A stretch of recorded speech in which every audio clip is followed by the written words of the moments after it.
Ultimate Game Preview. RPG. 2013 promises to be a huge year for RPGs, and it's not only thanks to the courtesy of the usual suspects.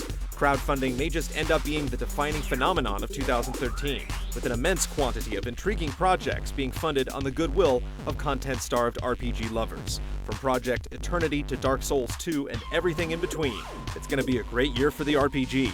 Some of these are slated for later, sure, but we're excited nonetheless. Ni no Kuni, Wrath of the White Witch. Ni no Kuni bears Studio Ghibli's stylistic stamp, and the result is a game that's enrapturing from the word go. But it also seems to have the substance to match, with an involved combat system, a gorgeous overworld, and a setting full of flavor and character. This might just be the Japanese-style RPG you've been waiting for. South Park, The Stick of Truth. Developer Obsidian is known for putting its stamp on the various and far-flung RPG worlds on which its games are set, and it looks like South Park might be its most ambitious setting yet. What would the collaboration between the minds behind Fallout New Vegas and the Parker Stone duo look like? We won't wait too long to find out. Shadowrun returns. Yet another crowdfunding success story, Shadowrun proves that small developers are often willing to doggedly pursue what big publishers frequently won't touch. Jordan Wiseman, creator of the classic Shadowrun pen and paper RPG, is at the helm. Given Microsoft's manhandling of the license around the Xbox 360's launch, we think it's high time that this revered setting gets another shot at video game greatness. Pokemon X and Y. Pokemon X and Y represents a number of firsts for the venerable franchise. They're the first installments developed for the 3DS, and the first ever mainline games in the series to be developed in 3D.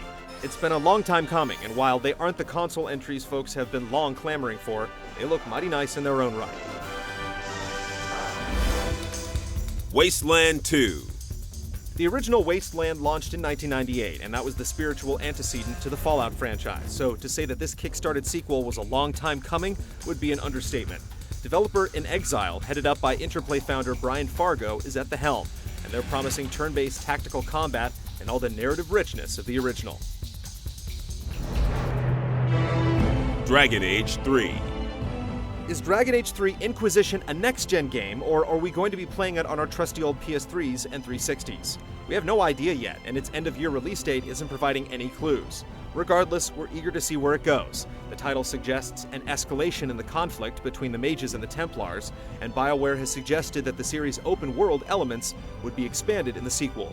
Sounds like good news to us. Project Eternity. Confounding popular wisdom that there is no longer a viable market for old-school computer RPGs to the tune of around $4 million, Obsidian's crowdfunding success seems to hit all the right notes. Project Eternity, as it's called, will feature isometric backdrops, a customizable lead character, and pause-and-play combat. This is all music to the ears of grizzled RPG grognards. The magical realms of Tir na Nog escape from Necron 7, Revenge of Cuchulainn, the official game of the movie, Chapter 2 of the Hoops Barkley saga. Eschewing such objectionable development priorities as creating games for trend and corporate attitude, Tales of Games' latest is a follow-up to the DIY classic and freely available Barkley Shut Up and Jam Gaiden. We'd tell you more about it, but these magical realms are best discovered for yourself. Only true Doom murder heads should apply. Look for it as Barkley 2. Bravely Default. Though it hasn't been confirmed for release outside of Japan, we think that Square Enix would be daft not to bring this one over. Bravely Default seems to embody what we love best about classic Square RPGs, with a combat system that looks intriguing, a versatile and empowering job system, and a slick and inspiring visual presentation. Let's hope the publisher agrees with us. Dark Souls 2. This cult phenomenon is getting bigger by the day.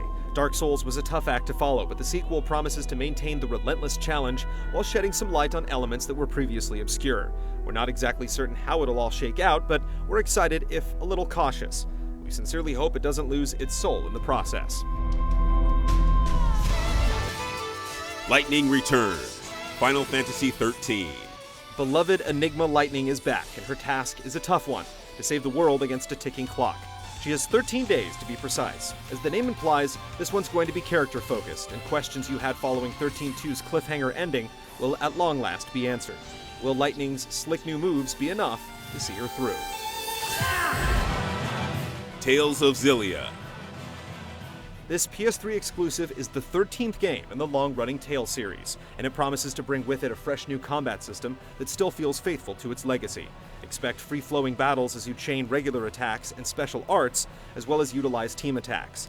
Equally intriguing is its visual approach. The environments are more lifelike than in previous games, and you explore them from an engrossing, over-the-shoulder perspective.